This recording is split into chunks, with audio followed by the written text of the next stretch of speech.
संयोगिता कन्नौज के राजा जयचंद की बेटी थी। वह अद्वितीय सुंदरता और बुद्धिमत्ता की मिसाल थी। दूसरी ओर पृथ्वीराज चौहान दिल्ली और अजमेर के शक्तिशाली सम्राट थे।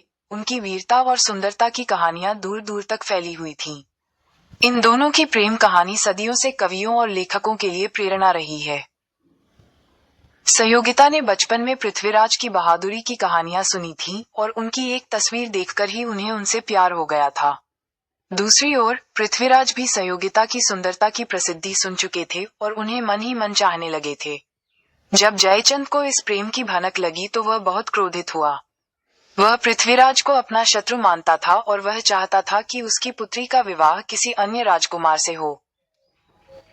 उन्होंने संयोगिता के स्वयंवर, एक समारोह जहां एक महिला अपने पति को दूल्हे के समूह में से चुनती है, का आयोजन किया और न केवल पृथ्वीराज को आमंत्रित नहीं किया, बल्कि दरवाजे पर द्वारपाल के रूप में उनकी मूर्ति रखकर उनका अपमान भी किया।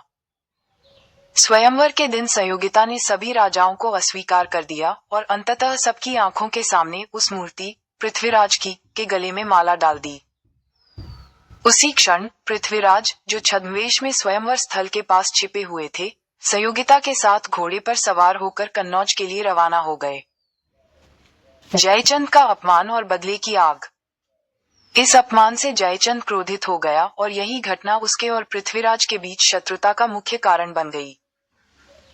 बाद में इसी जयचंद ने मोहम्मद गौरी से हाथ मिलाकर पृथ्वीराज के विरुद्ध षड्यंत्र रचा। पृथ्वीराज और संयोगिता की प्रेम कहानी